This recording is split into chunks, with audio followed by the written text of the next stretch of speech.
सध्या संपूर्ण नाशिक शहरात रस्त्यांच्या डागडुजीची कामं जोरात सुरू आहेत.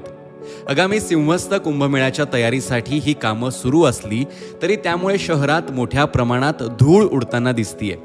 त्यांच्या कडेला असलेली माती, बांधकामाची ठिकाणं आणि भरधाव वेगानं धावणारी वाहनं यामुळे धुळीचे लोट उडत आहेत. दिल्ली, मुंबईत याच धुळीमुळे फुफ्फुसांच्या आजारांचं प्रमाण वाढल्याचं दिसून आलंय. नाशिकमध्ये वाढत्या धुराळ्यामुळे धूळ नाकातोंडावाटे थेट घसा आणि फुफ्फुसात जाऊन जमा होत असल्याने सर्दी, खोकला आणि ॲलर्जीच्या तक्रारी वाढू लागल्या आहेत. नाशिकच्या हवेचा दर्जाही घसरल्याचे अहवाल समोर आले असून एअर क्वालिटी इंडेक्स काही काळ 170 पर्यंत पोहोचला होता. सध्या तो सुमारे 100च्या आसपास असला तरी सुरक्षित पातळीवर नाहीच. हवेत PM 2.5 या सूक्ष्म धूलिकणाचं प्रमाणही वाढल्याचं तज्ज्ञांचं मत आहे.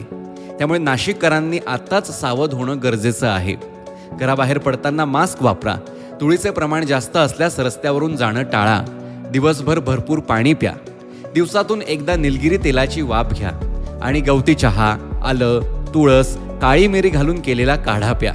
घसा खवखवणं किंवा खोकला जाणवत असेल तर मध, हळद, मिरचीचं चाटण उपयोगी ठरतं. दिवसाची सुरुवात कोमट पाण्यानं करा आणि गरज वाटल्यास तज्ज्ञांचा सल्ला घ्या, कारण आरोग्याच्या बाबतीत सावधगिरी हाच सर्वोत्तम उपाय आहे. 88.4 मेगाहर्ट्झवर ऐका रेडिओ कर्मवीर. आता थांबायचं नाही.